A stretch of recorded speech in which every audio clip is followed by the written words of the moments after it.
Siria está aquí, a 8 horas de avión de España. Es la mitad de grande y su población se concentra aquí. ¿Por qué? Porque toda esta zona es un enorme desierto, pero un desierto muy importante.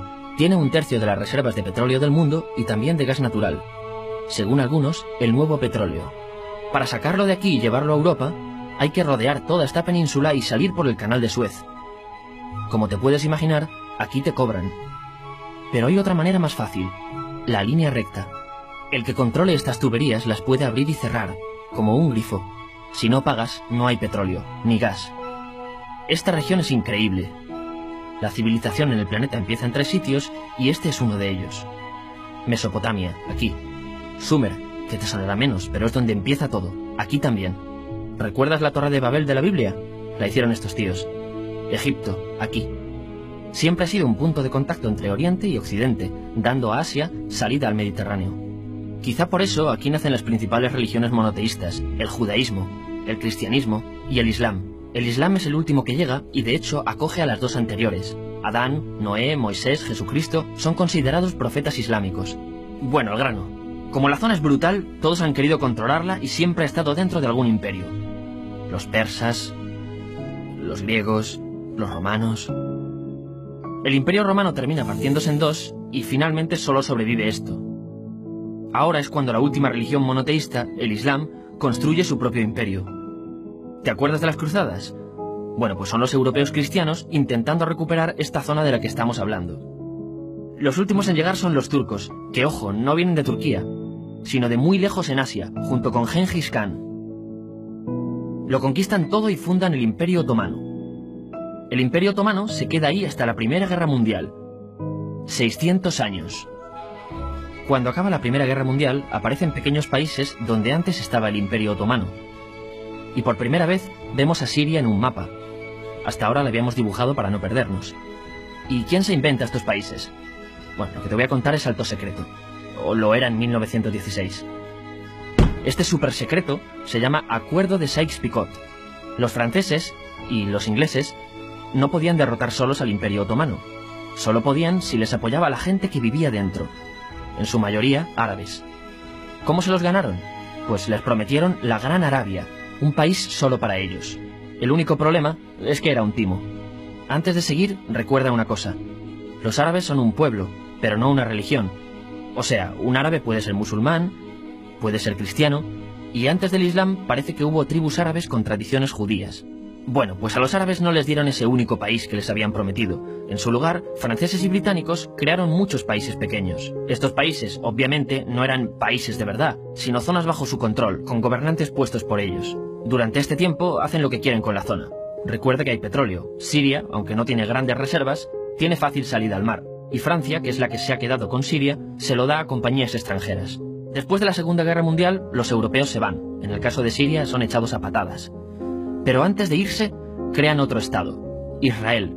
No es el momento de hablar de ello, pero es un estado muy polémico que sus vecinos no reconocen.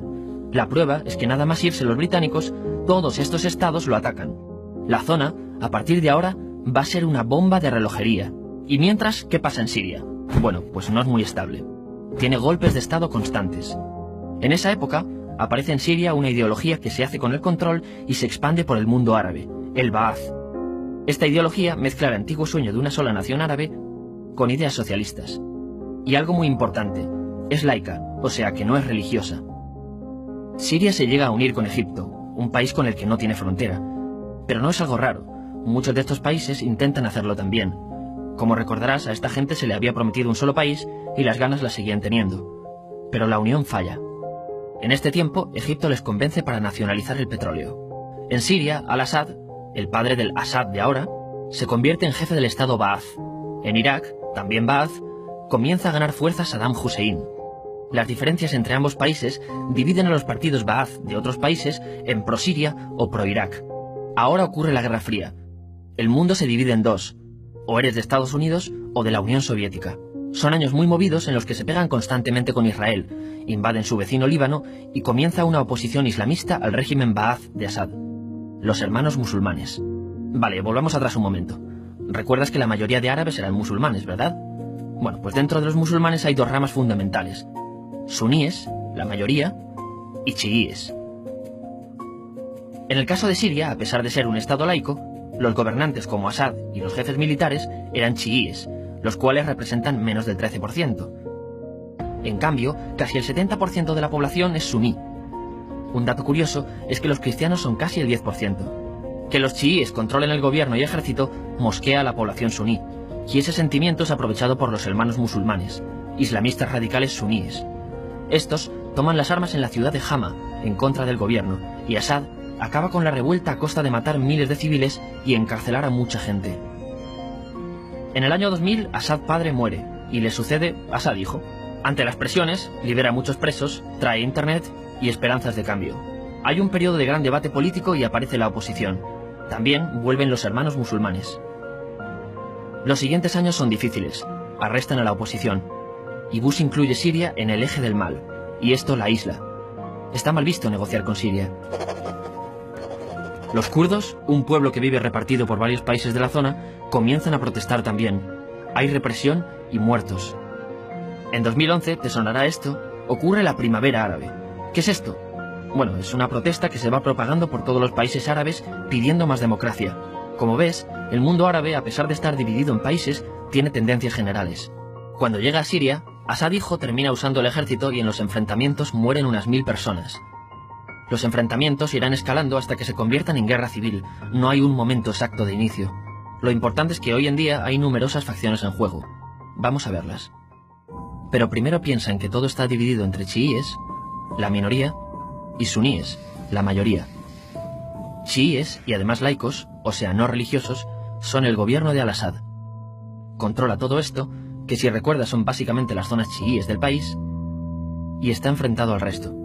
También mayoritariamente laico, pero suní, es el Ejército Libre de Siria, o FSA en inglés, junto con el Frente Islámico, que es religioso, y otros 70 y pico grupos más, forma una coalición que la prensa llama simplemente la oposición.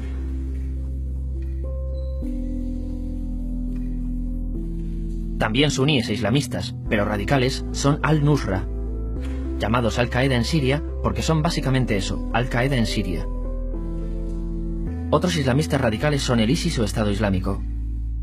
Salen de Al-Qaeda en Irak, controlan la mayor parte de Siria e Irak y se han hecho famosos por sus atrocidades.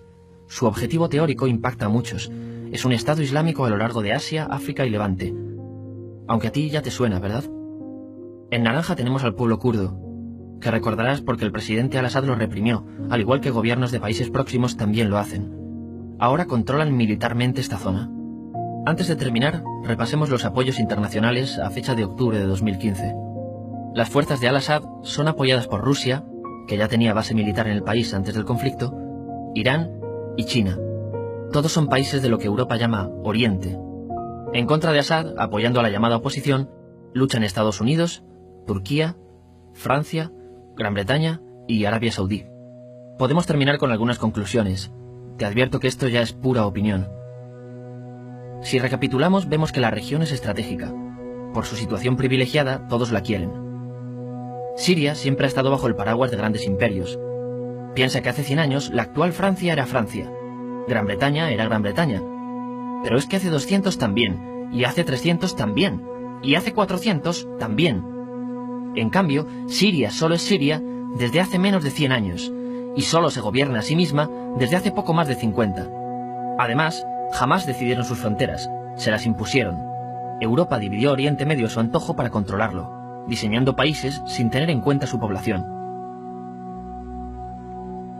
Muchos historiadores dicen que todo pueblo tiene la necesidad de manejar su propio destino, pero estos ingredientes que hemos visto juegan en contra de proyectos como la Siria Ba'ath, que encima usa la represión para mantenerse.